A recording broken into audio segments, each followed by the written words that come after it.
我會盡我能力將今晚演唱會做好先，張學友加油！咁啊，亦希望大家咧可以保重身體啦，咁啊又可以過得開開心心。咁啊記住，時間係可以解決好多問題嘅，好嘛？好，加油！有冇第一次嚟睇我演唱會嘅朋友啊？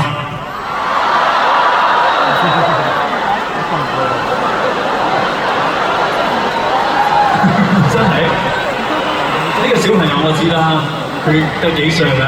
我上次嘅演唱會咧，佢應該未出世。所以我明白，等其他朋友咧我就唔係好明白㗎啦。譬如隔離呢位先生咁啊，弟弟啦，我叫你好嘛？因為我諗你點都唔夠我成熟㗎。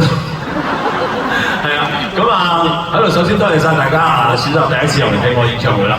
咁點我簡單啲介紹張學友60加演唱會係個咩演唱會先嚇？張學友60